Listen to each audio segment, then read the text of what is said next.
Hello, and welcome once again to the Dental Marketing Mastery Series. This podcast is brought to you by dentalwebcontent.com and New Patients Incorporated. I'm Howie Horrocks, the founder of New Patients Incorporated. Along with me once again is my friend and partner and the president of New Patients Incorporated, Mark Dilatush. Hi everyone, my name is Mark Dilatush. I have with me Julie Mitchell from Dental Web Content. Thanks for coming on board, Julie, and thanks for being here today. Thank you for having me. Julie Mitchell is the product manager for Dental Web Content. Julie's new to our company, as is Dental Web Content, is new to the whole market. Actually, it's unique to the whole market.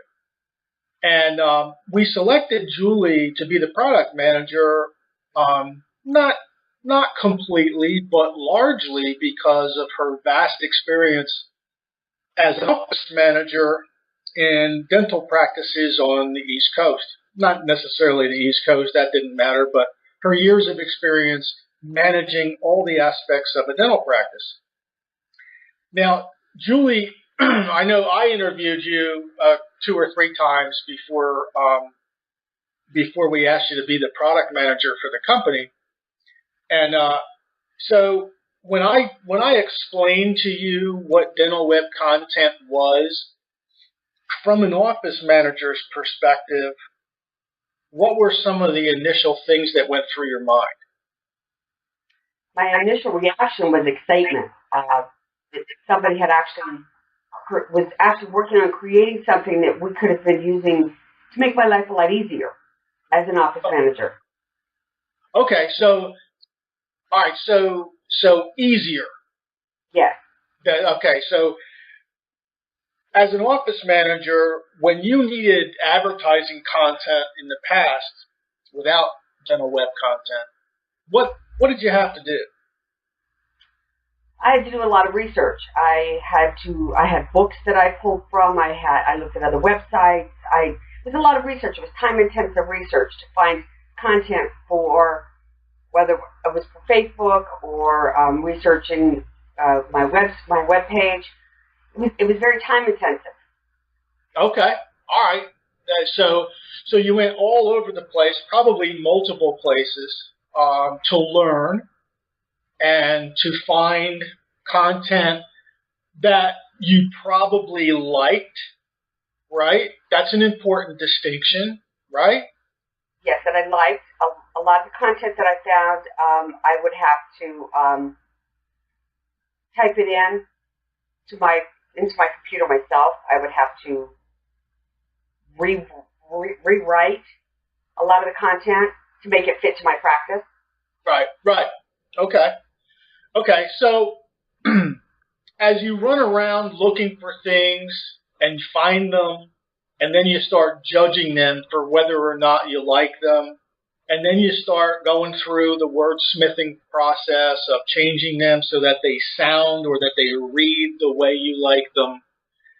Out of all that effort and all that work, how much of that creates an end product that was actually tested? None of it was tested till we actually used it. Ah, okay. So you were the tester. I was the tester. You were the tester. Okay. I was the tester for staff members that I plugged into. Okay. No, that's awesome. It's a great segue because your first reaction was ease, speed, make my life easier, right? Don't make me go doing my own research in 50,000 places and finding stuff I like, right? So that was your first reaction, was to make your life easier. And that was a great segue into, even after you did all that research, you still came back and created a piece that nobody on earth has ever seen before, and there's no statistical research behind it that says it works. It's just something that you created from the bits and pieces you found likely on the internet, right? Correct. Or out of the internet or out of books. Internet forums. My years of experience.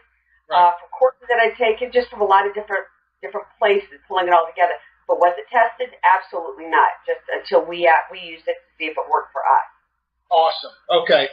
So from an office manager standpoint, getting it done and getting it done right and getting it done right on a timely basis, that makes perfect sense. Absolutely. The testing part,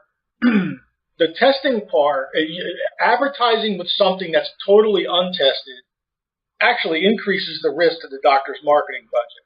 I'm not saying that you may not have chosen something that would work. That's not what I'm saying.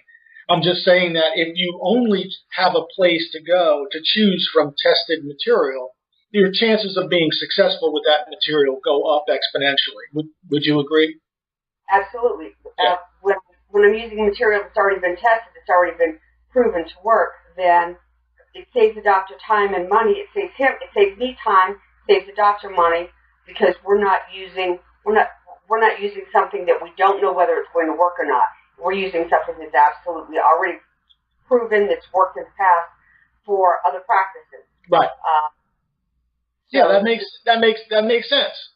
So yeah. okay, so speed, ease, you got a greater chance of it working. Let's just call that testing. And Okay. all right, how about price? Remember in our interview, I remember this part of our interview. You had asked me, a wonderful questions like, how much is this? And I told you it was $67, $87, or $147, and you looked at me like I was kind of crazy, right? Like, are you serious? And so so it has to be affordable to the doctor in order for the office manager to want it. Would you agree with that? Yes. If I don't think the value's there for the product, then I'm not going to take it to my doctor. When you told me about the product, I was excited because it's offering something that, as an office manager, I've never had before, and now I have a place to go that I can pull material for my marketing. When we discussed the cost, I was floored that it was so reasonable, because now I have a place that I can go. It's reasonable cost to my doctor. It's going to save me time. It's going to save me effort. It's proven. And for the cost being as reasonable as it is, I don't have a problem going to my doctor and letting him know that we really need to use this. Right, yeah. I'm sure if it was, thousands a month or something, it would be a harder conversation. Okay, so we have speed, ease, tested, affordable.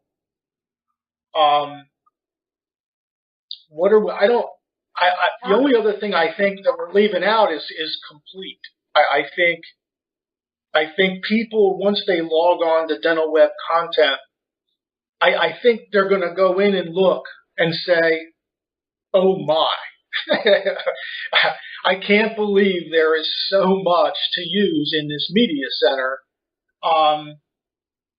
It almost doesn't matter what it is you're looking to promote or what venue you're looking to promote through, because as the product manager, you're the one that's going snowblind, loading all the content, right? And it's unbelievable, right? It's vast, it's easy, it's categorized. So the only thing I think I'd add to this is customers are never going to run out of things to use. No, there's so much content already in there to use that it can be overwhelming, but there's also a lot of content that we're adding daily. Right. So that I don't see that there's going to be an end to the amount of content that people will be able to use for promoting their practice. Whether it's content for sending out mailers to a patient, they want to promote a new product, a new service that the doctor is offering. They can download written content and send out a letter to all of their patients, introducing it, using it on their web page, their Facebook page. There's so much content that they can use it for in different avenues for any service in their practice. Right. I think I think for people who haven't seen it, see, you're intimately involved in it every day. You're loading and loading and loading. I think for people who haven't had the opportunity to get in there and poke around, I think they're going to be very pleased. So, all right, so ease, speed, tested, affordable, and complete. Those would be the 3 or 4 different reasons why someone might be interested in becoming a subscriber to Dental Web Content. Yes. Thank you, Julie. You're welcome. We hope you've enjoyed our podcast today. You can find more podcasts on our YouTube channel, on Stitcher, and iTunes. Also on our websites dentalwebcontent.com and newpatientsinc.com.